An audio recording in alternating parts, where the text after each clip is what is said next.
Truth podcast. I'm your host, Abby Camille, and I'm here with my dear friend, Rachel Musquiz, and we are going to be talking all about all things doula, nourishment, postpartum cooking, caretaking, women community, all the good things. So thank you so much, Rachel, for being here today.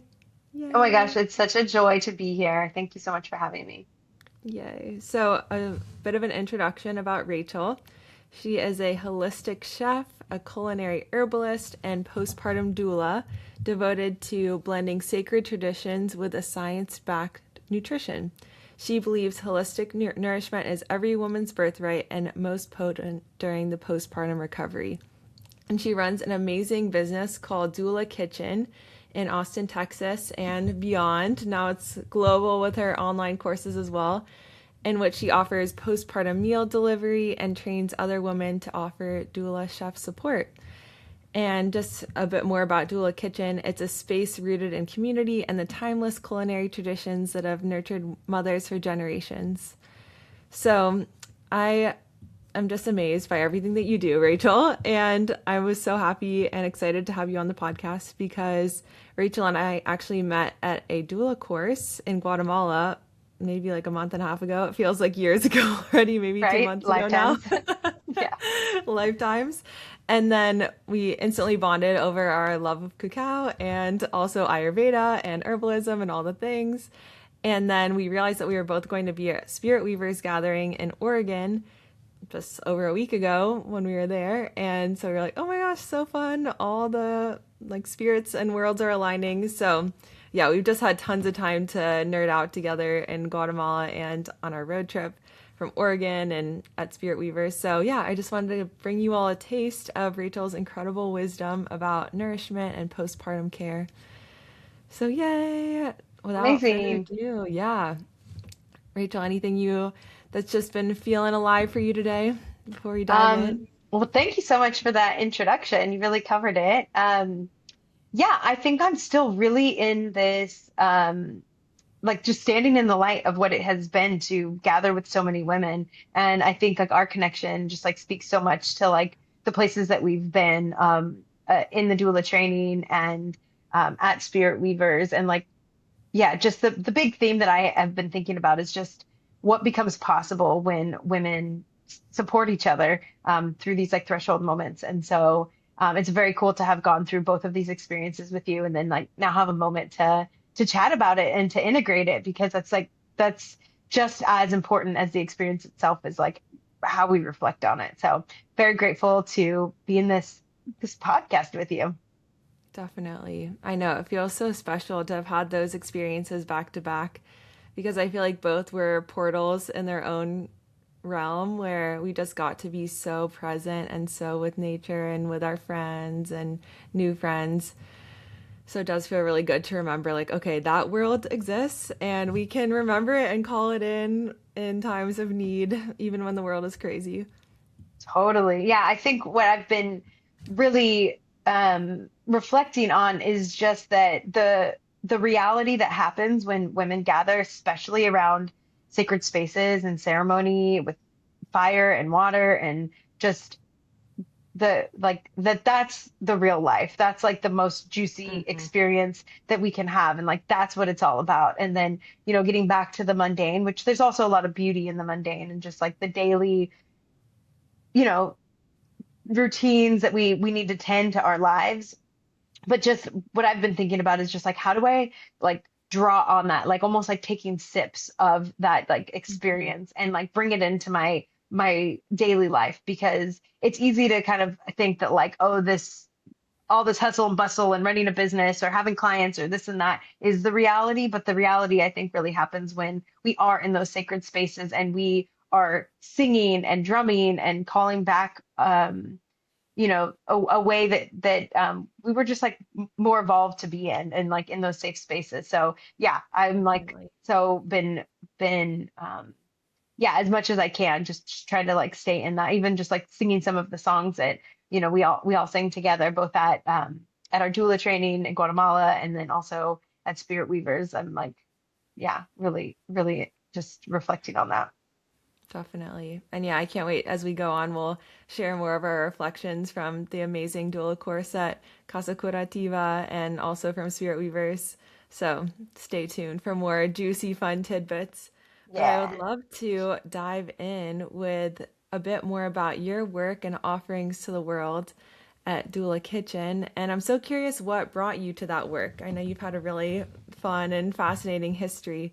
So, yeah, take us through the story of what brought you to Doula Kitchen. Yeah, thank you. So my journey, I think about it, I really stepped into this version of myself about 10 years ago. And prior to that, I had a whole different life. Like went through life checking the boxes, went to went to college, moved to New York, went to grad school, got a, job at a fancy magazine and was doing all of that. And then it was a health crisis that really brought me into this like moment of like, wait, what is all of this for? And what that actually ended up being was inflammation and hormone imbalance from being on birth control for so many years. And also just like digestion issues. And I really went on a journey of healing through my own kitchen and learning how to heal myself from those things through what I was eating on a regular basis. And so then when I really stepped onto the path as a holistic chef, I started cooking for people with a really intention, well, a lot of intention and really thinking about like what nourishment means. And so often it's like it really, you know, as Ayurveda teaches, it's really about attuning to the person's constitution and also the phase of life that they're in. And so I started out with kind of yeah, just learning how to cook in that style. And when I moved to Austin, I opened up an Ayurvedic food truck and started serving up golden milk and matchas and coffee with mushrooms before anyone else was even talking about it. And then about 5 years ago, I ended up closing the food truck during like pandemic days. And that's when I really started working with people on a more intimate level of like in-home meal support. And that was primarily with women who were wanting to conceive. And then that shifted into people who were women who were pregnant. And then, and then I took a postpartum doula training, and that began my journey of like really focusing on women in their postpartum and also they're like usually the third trimester of really this window of time that's really potent for when um, women have the capacity for just so much healing and yeah, so that's kind of where my journey began. And so it was all really natural. I started working with women who, like I said, were trying to conceive, and every time a woman like was kind of crossing into these moments of like, I dove into like, okay, what is the food that's going to nourish them most? And so I've had the joy of being able to walk alongside women in these transformations. And so that's really how my work has expanded. And so alongside that, I've done different, nutrition courses and doula trainings and just being able to like weave all of that together. And so yeah, all that to say, my journey started as a very personal one and then is really inspired by the women I walk alongside. So beautiful. I love that. And I love that your like tagline is nourished woman, nourish woman. And this idea Yes, that we can all be doulas and supporters for one another, especially when we ourselves have that nourishment. So I love that that's really where it came from you having your own experience of nourishing yourself and then wanting to ripple that out into the community. absolutely. Like there was definitely moments. It's like I know that I have to stay in that practice. I call it sacred nourishment of taking care of myself and being aware of my own cycles because that's the only way that I can offer it to other women. And so, yeah, in my practice, like I very quickly realized that a lot more women need this type of sacred nourishment that could ever come through my hands. And so, really, as I've started diving into client work, it really expanded into taking on apprentices and starting to train other women, really starting with themselves and how they nourish themselves, so that more people can offer this to women when they are in vulnerable states like postpartum. Yeah, totally. And I guess for people who might be like, why is nourishment important in the postpartum? I know it's something that we've talked a lot about in our doula training and everything, but what are kind of the main reasons that it is so important to nourish deeply during pregnancy and postpartum? So Ayurveda, I love it for so many reasons. And one of the taglines, or I guess you wouldn't call it a tagline in Ayurveda, but one of the sayings in Ayurveda is first 40 days, next 40 years. And what this really represents is that a woman's body is going through so many changes and that happen when she has a child that it really determines how she's gonna how her hormones will be for decades to come. It will determine her experience of fertility, her transition into perimenopause, menopause, and oftentimes when hormones are out of balance or things are depleted in the body, it's during those transitions of perimenopause and menopause that women often see autoimmune issues come up. And so, really, postpartum is this time where not only are you looking forward into like how to set a real baseline for what health can look like. It's also this possibility of a woman healing from other things that have come up. So if a woman has had hormone issues or digestive issues or autoimmune stuff, that the body is like so open. I call it like the aperture, just like so open to like what change can be that that those first 6 weeks, especially after giving birth, like the fourth trimester, it really just determines her baseline. And not just thinking about what health is, but it determines her nervous system and how she's able to show up, not just for herself, but for her family, for this baby she just birthed, for the people in her community, and also her own, creative process for whatever else she may birth in this life to come.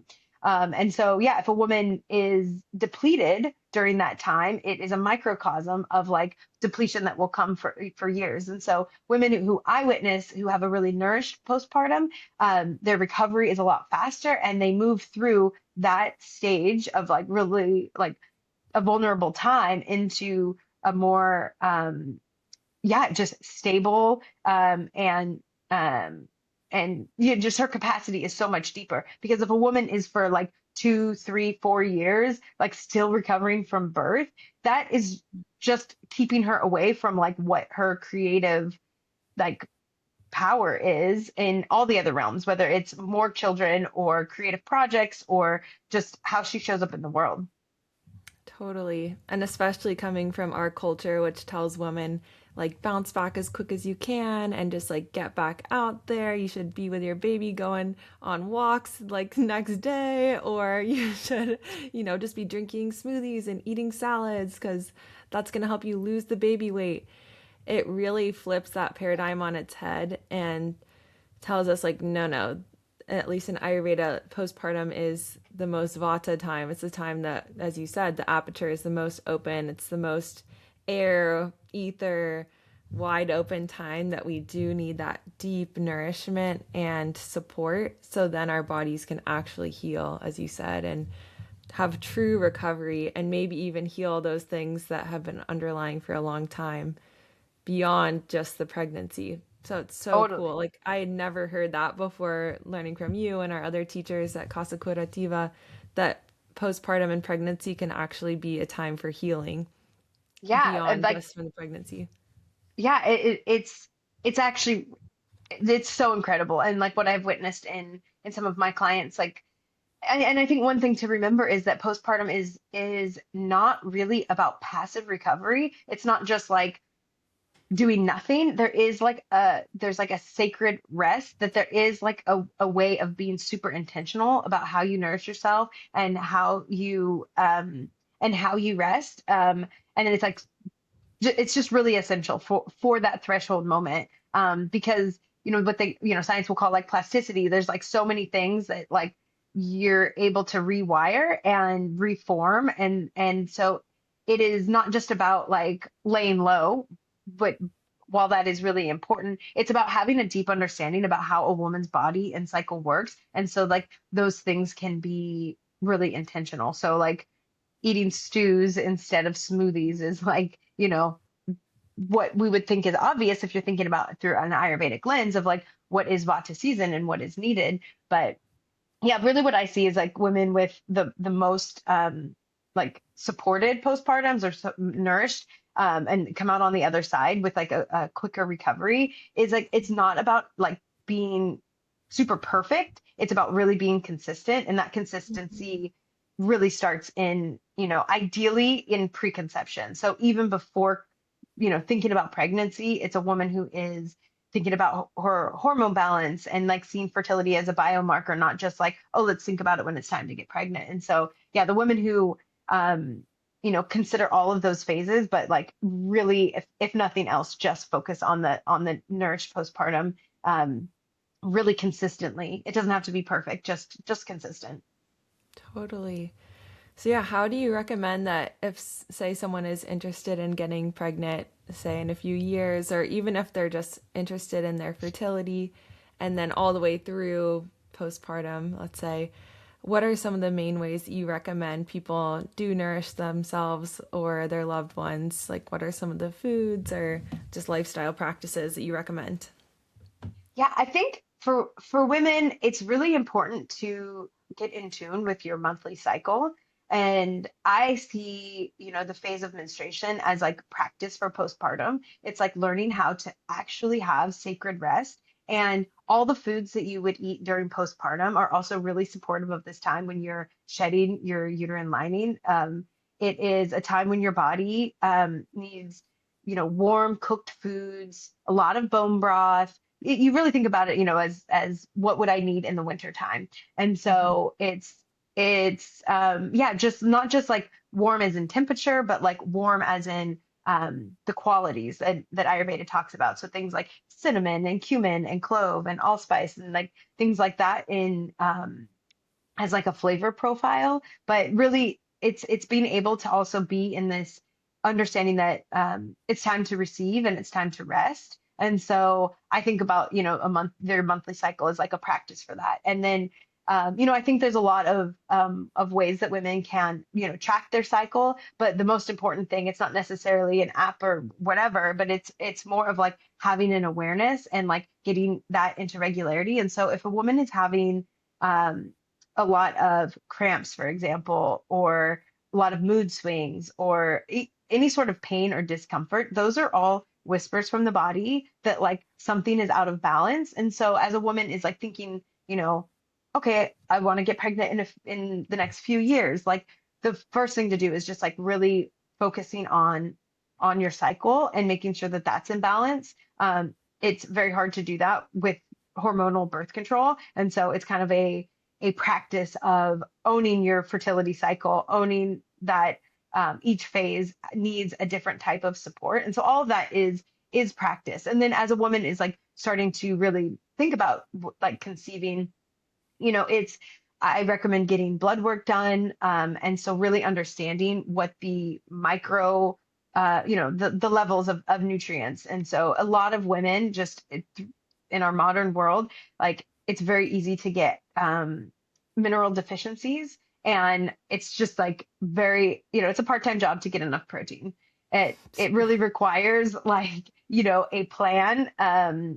Even like if you're someone who's like uses convenience a lot, like you're never going to get 120 grams of protein by like going and getting like food from a restaurant. Like you need to have a plan, you need to have protein forward snacks. And so it's like really like understanding what a body needs because the protein is the building blocks for like everything that's needed. So, thinking about all of those nutrient levels before conceiving is really important because it's a beautiful thing. A woman's body will prioritize the health of the baby over everything. And so as great as that is, there's also a little bit of a asterisk there, which is like if you don't have the nutrients and the minerals and all that stuff in your body as a nutrient store, meaning like excess over like what your body needs to function, your body will start to like draw from that. So like from your bones, from your teeth, from your iron stores to grow a baby. And so it's really important to have that before conceiving so that you're not starting at a deficit. And so, yeah, I think that starting with balancing your hormone cycles, it's all just practice for when you're in that cycle. And so it's the closer you get to like birth, I would say third trimester, 2 weeks before your due date is not the time to start like putting in like good habits and be like, oh, okay, maybe I should think about postpartum. Like it is like a long-term plan. And and that's why I encourage women to like treat their cycle as like these like practice rounds, and like every time that you're menstruating, like how can you like practice this, of that, of like resting, of nourishing yourself, of like having a plan before you get into it. And then you're just like, Uber Eats, I don't know. I don't want to move from the couch. Like, yeah, it's that consistency. But those are some of the nutrient things is like having like protein and iron and minerals, as a store, and as a like you're regularly replenishing that, before getting pregnant is ideal. Second best is when you're pregnant. Third best is in postpartum. It's just like the sooner you can start, the more easeful your recovery will be. Mm, so powerful. I love thinking about each bleed as a mini postpartum. I'm currently bleeding, and it is, yeah, it's such a moment of having the time to actually reflect on like how was this last cycle for me? How did I Hmm. tend to myself? And then ideally taking that time to rest to the point that you actually can heal those deeper things. Like now I'm having this moment of like, oh, that's so cool. Like these bleeds can actually be a moment where we get to heal those deeper underlying challenges that our body may have. It's a time of detoxing. It's also a time of like deep nourishment where perhaps we can address underlying challenges. And yeah, that just blew my mind during the doula course when we were talking about how our bodies will prioritize the life of the baby and just take like, oh, teeth, don't eat them. Let's just take those minerals from your Yeah, teeth. Eyes, yeah, yep, let's take the fat from the eyes. Liver, whatever. It's like, let's take the yeah, protein from the liver. It's like, oh, dang, like our bodies are going to prioritize the health of that baby. And so you better be doubling down on all the nourishment because yeah, otherwise it's all going out the door. So, yeah, and like what a gift that yeah. like evolutionarily we're protecting the lives to come, but it's so, so important that both parent and baby receive that nourishment.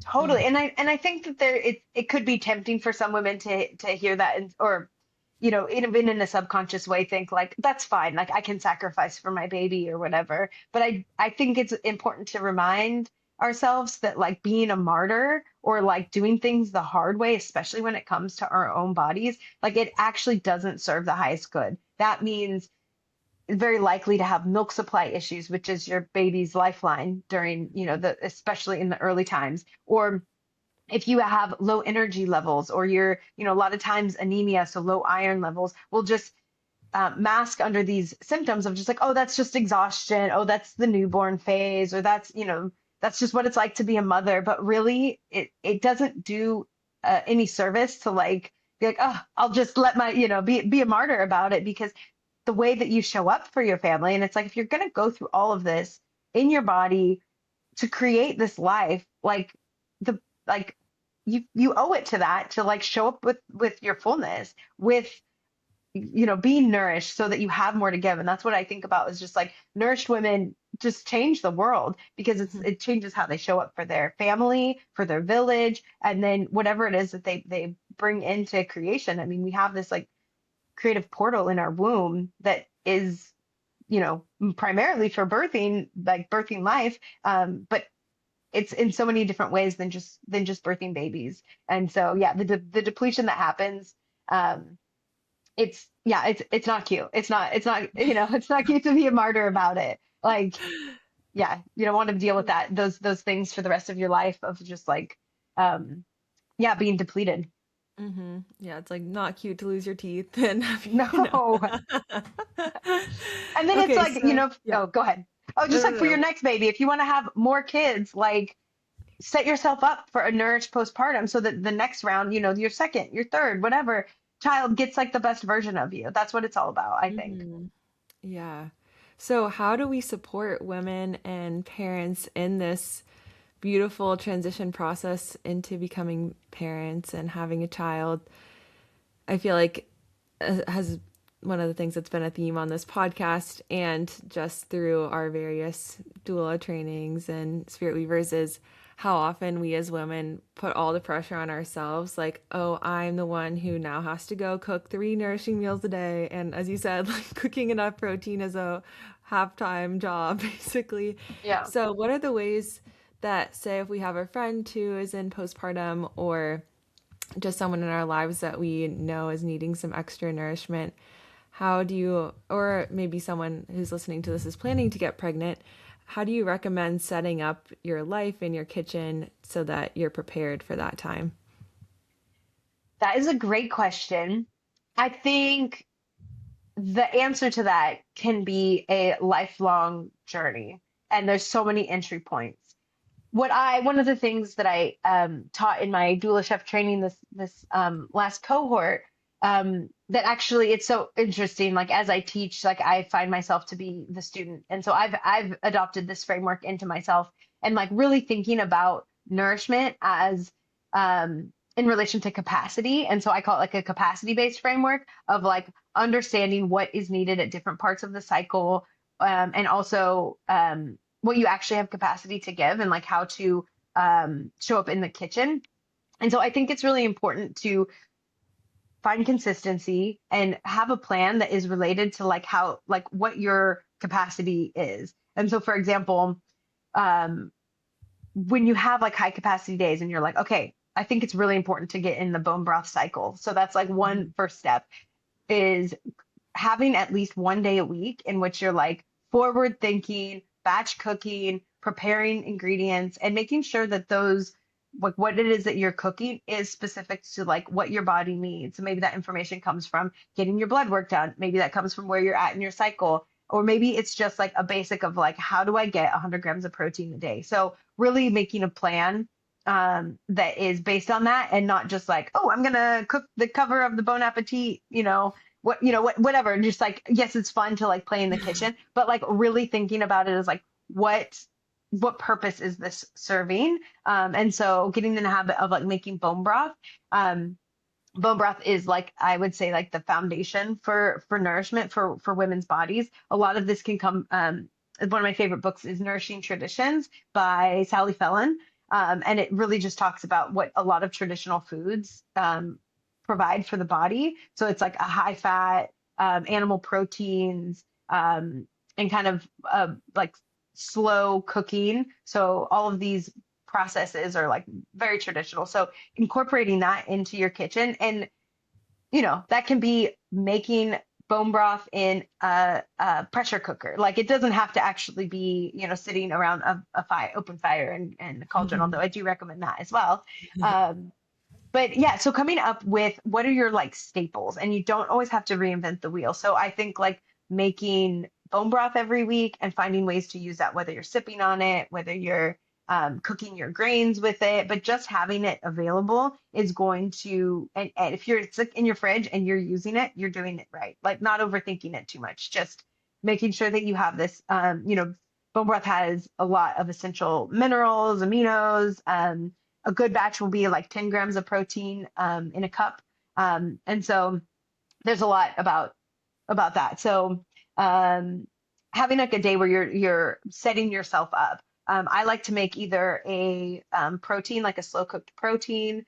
Again, you can use a pressure cooker for something like that. And just like kind of making a plan so that for the next few days that I have something available. And so, yeah, I'm like the stew queen. I'm like such a big stand for it. Are really like amazing ways to get protein, to get root vegetables, get greens, bone broth, like all of this stuff in, like all of it is in one bowl. So I think that's a pretty powerful like thing to prepare. And so yeah, having a few stews on rotation.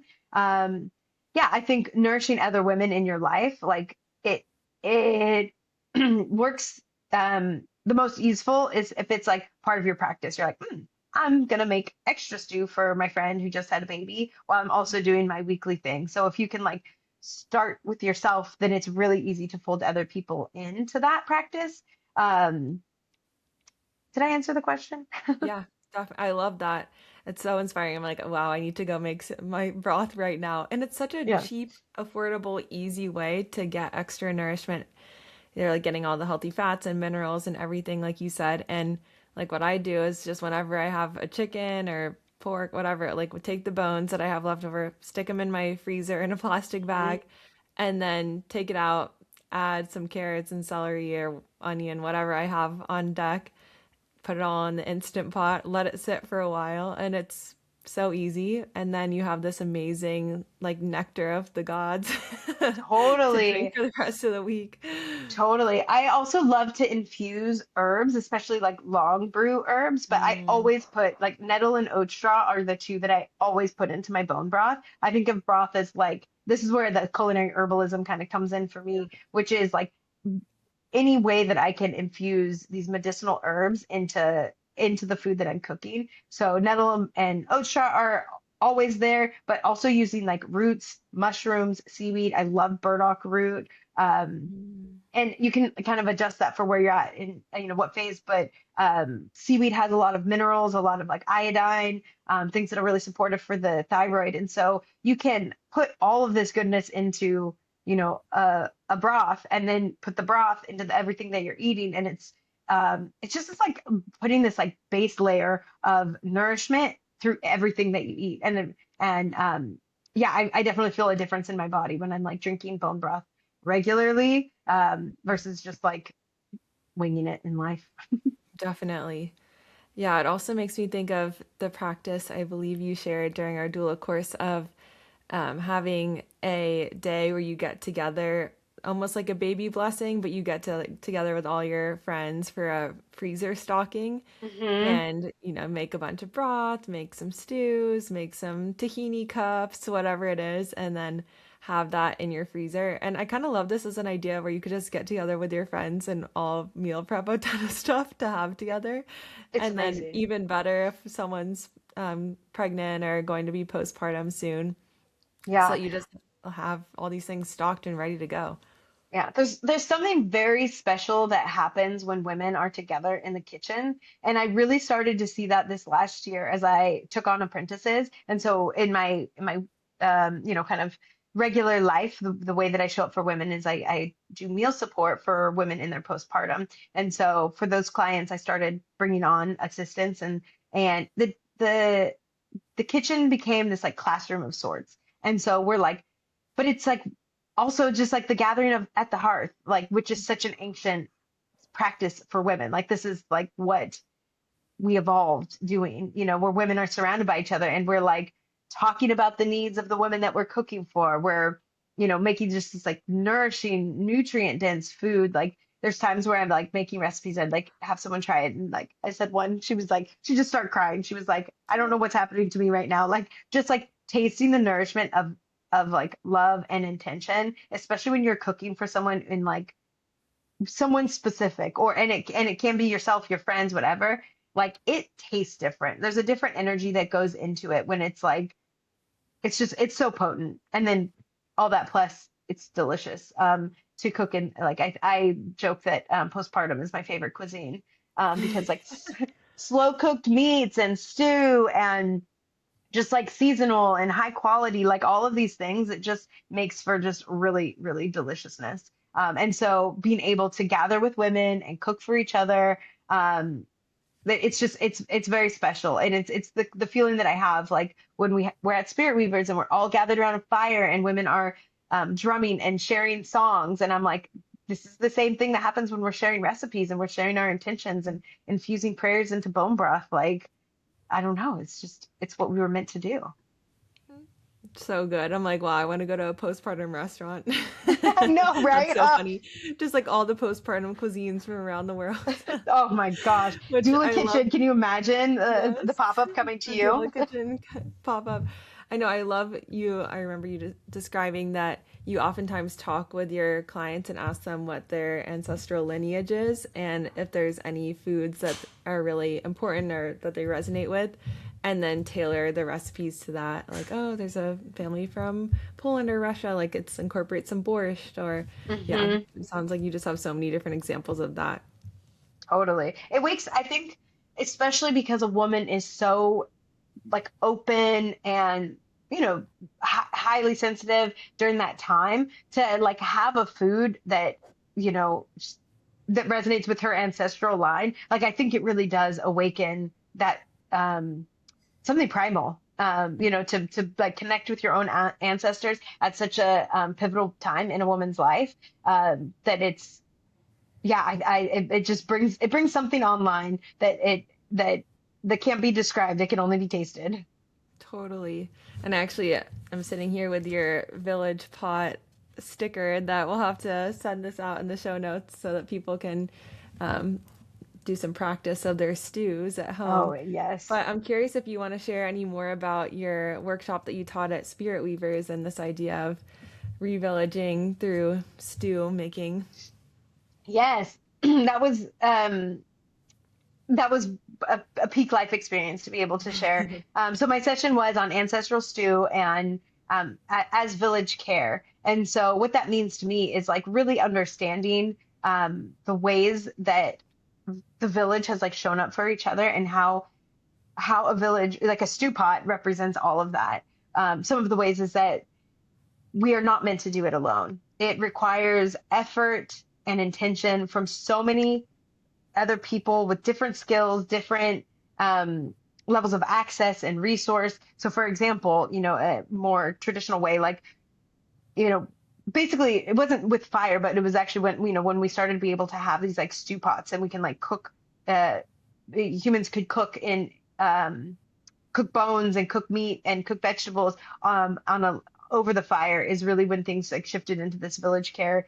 Um, uh, yeah, process. And so, yeah, just thinking about what it takes, to tend a fire, to hunt an animal, to tend a garden or forage for these things. And what it means, is that when we put all of that energy and effort into one place, there is so much to go around. There's so much resource. There is enough for everybody. Like making stew for one person, like doing all of that, if you actually had to go gather all of those things, I mean, it's a pilgrimage enough to like go to the farmer's market and get all the stuff that you need, even if you're doing it for yourself. But regardless, if you are making a stew, there's enough to share. There's always enough to share. And that's like the beautiful part of it, is that the abundance that comes when we show up for each other. So that's a bit about what I talked about in my session. And I did a live cooking demo of a Three Sisters bison stew. And the story of the Three Sisters in the Native American tradition is this idea of companion planting in the garden, which I think also represents, what I'm talking about with the village pot,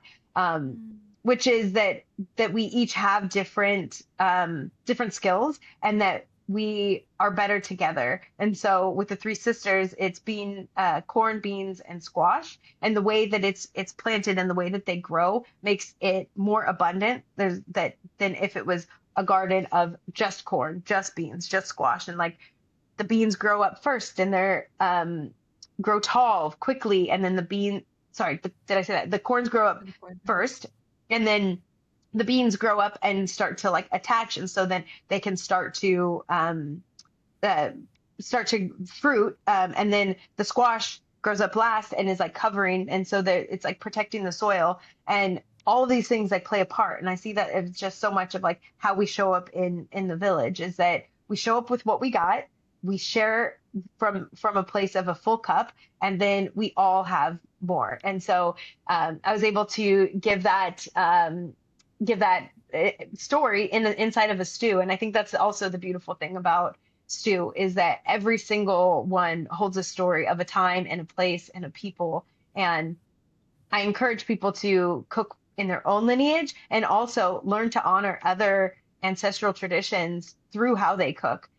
So to me, it's like really important to know the stories of like what it is that I'm cooking and who I'm cooking for.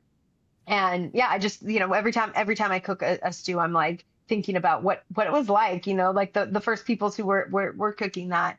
And then from that, there's also so many ways to remix and do that. So wherever you are eating high quality proteins and seasonal produce and all of that, like you're also able to make a new story and to create a new recipe that is just as potent, I think, when it tells the story of the farmers and the ranchers and all of that. So yeah, that was a little bit about what I did at Spirit Weavers, and then we all got to eat a delicious bison stew at the end, and kind of just chat about like what it means to really be nourished. And yeah, that was a very cool experience to share. And then the thing that we'll share in the show notes is I made a sticker that gives a ratio because really, you know, there's a kind of a baseline of like, you know, how much meat versus vegetables versus if you're going to put in grains and legumes. So it's kind of like a little reference guide to make it easy so that you can make stew on demand using what you've got in your own kitchen. So special. It's the best. And it is kind of true. It's like you can bring together whatever meat and vegetables you got, and most likely it's going to be a pretty good stew, as long as you Totally. get the spices right and that kind of thing. Hmm. Yeah, I remember when I was kind of earlier on in my like womb healing journey and dealing with cramping and PMS and different things and just like sitting with my body and asking like what do you need body, and the answer that kept coming up was just beef stew. Hmm. And I was like, okay, interesting.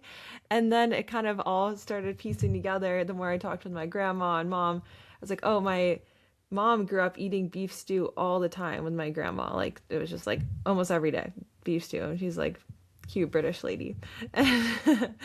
And I feel like especially for kind of like colonized white culture in the US, stew has really been lost in a lot of ways. Hmm. Like US American food is a lot of just like dry food. And when you think about it, it's like hot dogs and hamburgers and pizza and like whatever things like things that aren't very like soupy and warming, and or even like salads and smoothies, like these things that are more like modern health food.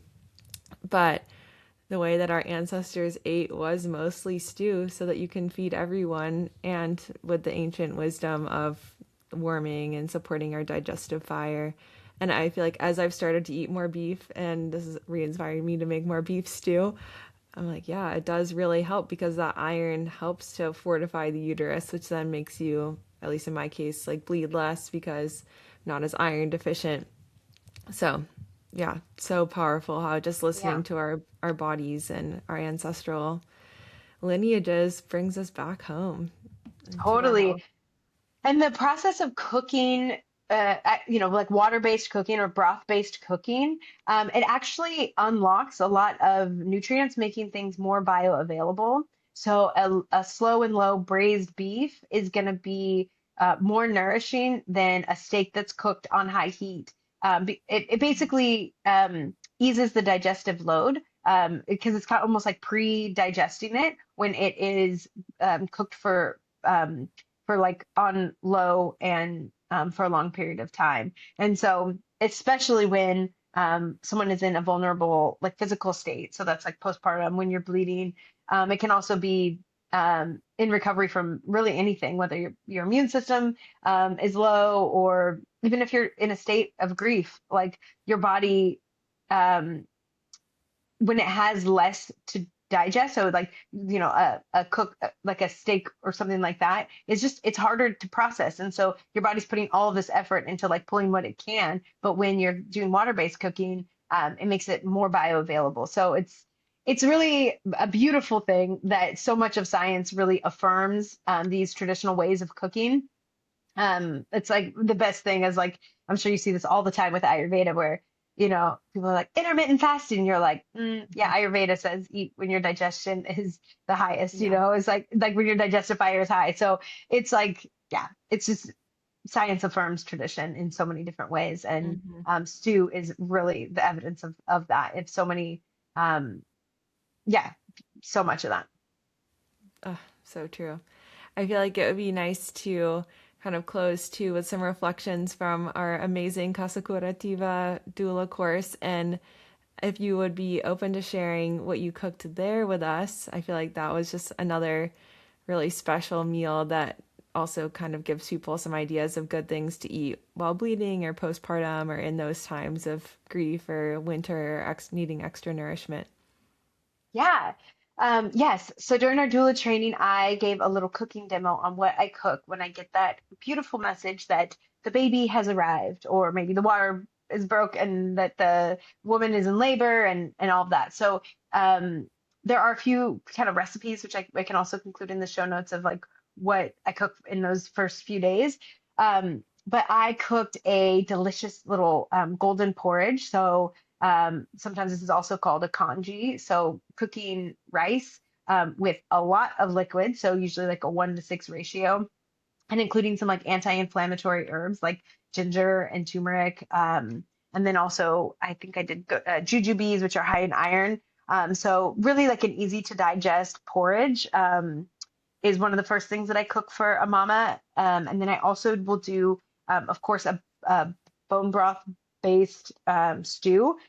So oftentimes I'll cook like a whole chicken because it does two things. You can poach it in the water and it makes the broth, so then you have that to sip on, and then you can make it into pull the chicken out, shred it, and make that into a stew. So it's a kind of like a simplified process of making sure you're cooking a protein in the water that is also going to be the broth. So yeah, that's what I cooked at the Casa Curativa training. I think that was all that I cooked. Yeah, they're both Yeah. so good.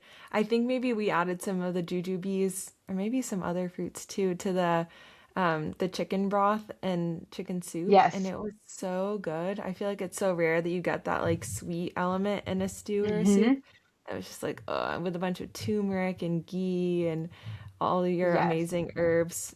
Rachel makes some Yes. amazing like herb blends, and it was just like the most nourishing, delicious meal. I was like, wow, I want to eat this every single day. Totally. The jujubes are big in traditional Chinese medicine, and they're high in vitamin C, and so that helps with the iron absorption. So Oh yeah. again, it's just so amazing that, these really traditional foods are actually like making it easier for your body to absorb all of that. Definitely. Yeah, it's so smart. Like all these things that you just maybe we take for granted. Like, oh, of course you add these things together in this meal, but it's like, oh yeah, all those spices are there to help us digest or to provide the vitamin C so we can absorb the iron or to add the extra minerals. It's like, oh, of course they were doing it this way all this time. Like, what were we Yeah, thinking doing it any other way? totally. Do you have any other just like final tidbits or reflections from either the doula course or from Spirit Weavers that have really been sticking with you over the last couple months of Yeah. integration? Yeah. From the birth doula training, like I think what I realized is that stepping onto the path of being a doula is not just about attending births, but it's really a life skill that all women can benefit from. There's a process of, and I wouldn't say process, there's a practice of showing up for women who are at threshold moments and being able to tend to those needs that I think every woman needs practice on. And so for me, like that's really what I've been sitting with, and what I know in my bones is how important it is for me to offer that to myself so that I can offer it to other women. And really, birth is an initiation process, and it's the one that gets, so much of the focus. And that's like really what doula work is often centered on. But it also it transcends all phases in life. And I think what is really important in knowing that it's like so it's just this chain reaction of how I show up for myself determines how I show up for other women. And really that determines how other women can show up for me. Because the way that you are able to, have a village depends on how you show up for it. And so that's really what has like stuck with me, is just like the sovereignty of like claiming that like I need to be nourished so that I can nourish other women. So when my time comes, that I can also be nourished and be open to receiving that. And so I think the other part of it is that I'm just so in awe of like women's capacity, and that as a doula, we're not there to like provide or give her something that she lacks, but it's actually to learn how to create a safe space, to hold that space so that she can remember what her body already knows, what her ancestors have already been through. And so that's probably the practice that I'm taking away the most from that, is just we get these moments, these micro moments in our day-to-day life in which like that skill is so important. And so yeah, that's even just like at Spirit Weavers, seeing a range of women in different phases of their life, from pregnant mamas to the sage age to the, kind of women in transition into their maiden era, like from girls to maiden and from maiden to mother. And I think even just like the recognizing how beautiful each phase is and that each of those women are crossing a threshold and being able to like attune to what their needs are is a skill that I will cherish, that I cherish. And it feels so good to be able to know how to support women at those threshold moments. Mm. Oh, so beautiful. Yeah, and hearing you talk too, it just reminds me that each of these thresholds have joy and they have grief. Like we get to receive the new life that comes from stepping into the new chapter and also grieve the loss of whatever the chapter was before, whether that's having a baby and grieving your life before having a baby, or I think during the course we also talked a lot about abortion and miscarriage and pregnancy loss and all these different times when people really do have effectively a postpartum, but it's not seen that way at all in our culture. And women are kind of forced even more to just like bounce back and get back to work, get back to their daily lives. And as you're saying, like being able to sit with people in the grief and the uncertainty is something that really can only be done with nourishment. Like life is too hard to not be nourished. It's kind of what it's coming back to for me. I'm like, life is gonna just keep on being challenging and also filled with so much joy and beauty, but we really need to be nourished to be able to show up in our fullest for everything that is coming. So yeah, Yeah. it's such Yeah. such an important reminder. Yeah. Being a nourished woman means having a regulated nervous system, and that, I think that that's a big conversation I think people have these days, but a regulated nervous system is the biggest flex, and you really can't have that if you don't have enough protein. So true. Punto, as Ash would say. Punto. Yes. Yeah. Uh, I know it's so true. Whenever I feel like, especially during the summer, that's when I get the most like, woo, I'm not eating all my protein. Like, let me just have a watermelon slushy or like whatever, and just eat some different sugary snacks. And then I'm like, wow, I feel crazy right now. Hmm. So, Hmm. it's definitely the medicine for me right now. Like, okay, let's get back to the protein. Even if you're traveling and having fun and going to the beach or whatever you're doing out there, remember to pack yourself some meat sticks and Totally. keep getting that Totally. protein in. Absolutely. And I think it's one important thing is that I think I definitely went through a phase early on when I was like, learning all about like everything that my body needs and wanting to be nourished. And um, at times I would enter the with like a lot of judgment of like, ah, I didn't do it right. I didn't take a break when I was on, when I was bleeding, and I would just like have like this harshness. And now, especially post doula training, I'm like, okay, I am the woman that needs this support. And like, how can I show up with compassion and kindness and be like, see, babe, that's what happens when we don't get enough protein. This is a lesson we've learned. We'll continue to Hmm. learn it unless we nourish ourselves. So, what can we do for the next time, And like showing up for myself in this with the same level of care that I would offer to a woman who has just given birth or that is at this vulnerable state. I think that's also that part of it is like how do we offer that medicine to other women by offering it to ourselves? And it just has really expanded my own capacity to show up for others when I'm like nice to myself.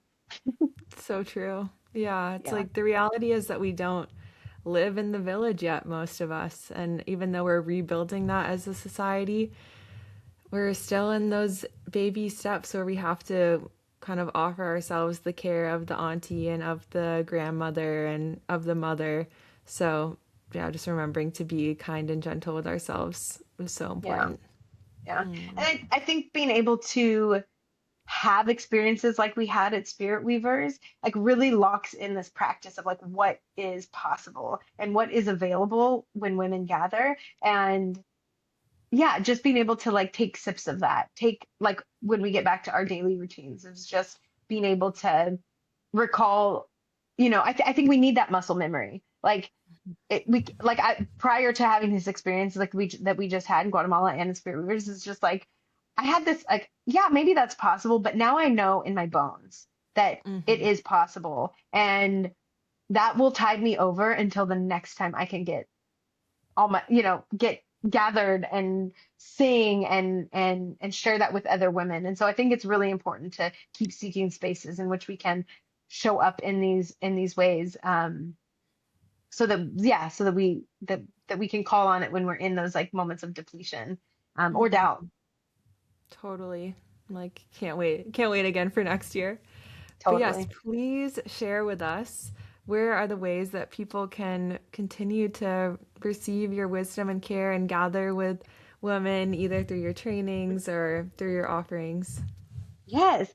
So through Doula Kitchen, I offer a training, the Doula Chef training, that will kick off this winter. So we'll start in December. I'll open up enrollment this fall. I'll include that in the show notes. And really, it's a 3-month course on a devotional path and like treating the kitchen as a temple, and really diving into the nutrition, so functional nutrition, and the practices of Ayurveda, traditional Chinese medicine, and then calling on ancestral traditions as well of like how do we nourish birthing bodies. And so this is great for women who want to conceive one day, who want to support women who are in their childbearing years, or specifically doulas who want to expand and have a deeper understanding of how to nourish their clients. Um, and what I realized after we closed the last cohort is that we just want to keep gathering. And so this fall, I'm also opening up a monthly circle in which we'll do things like have some like cooking days where I'll send out a list of all the ingredients to get, and then we can do a live cooking together. And so then, really, the intention is to offer resources for women who are either practitioners or in the birthing space. So that'll also be happening this fall. And then I have my Substack, Doula Kitchen, in which I kind of do like seasonal dispatches, and expanding that into also offering recipes and menu plans and all sorts of things like that. So I can link all of that in the show notes. And yeah, really my dharma and my role in this world is to really offer a path for women who want to be nourished in their own bodies and offer nourishment to others, and support them through mentorship, resources, and guides. Because I think, yeah, I want more women to step onto this path. And so I think as a doula chef, it really combines nourishment in all phases of a woman's life. And so, yes, anyone who feels called to it, I would love to connect, and hopefully see you in Circle. Yay. I hope I can join one of your trainings one day. It's just so, everything that Rachel makes is so beautiful and amazing. I'm just like, oh, I want all the recipes and to make all the food and all the things. So, yeah, I'm also feeling inspired. I know you were talking earlier, and as I was reading over your website about making perhaps the first golden milk latte in Austin. And Mhm. so I was just thinking like, oh, turmeric, curcuma, that is an amazing bitter. So that's our honorary Yeah. bitter of the day. And everyone should go make a little golden milk for themselves, get that warming and also anti-inflammatory. Turmeric's kind of an amazing plant because Yes. even if it's hot outside, it's not like overwhelmingly warming. It's kind of like has a cooling quality too. So Totally. get that I turmeric can in your put in food. the show notes too. I have a free guide to sacred nourishment that includes my signature recipe on for golden milk, and also some of the things we also talked about today, like congee and kitchery. Yes, that maybe that can inspire our herb of the day. But yes, Amazing. I've made, I don't even know, tens of thousands of Oh golden my milks gosh. in my life. So kind of my thing. Wow. Next time we're together, I definitely want to try. Like let's taste it. The world famous golden milk. Yes. Well, thank you so, so much, Rachel. This has been such a delight, and I just know that people are gonna have all sorts of questions and follow-up ideas, and I'm so excited to get to reunite next and keep cooking together. Thank you so much, Abby. What a joy to be here today. Yay. Okay. I'll stop.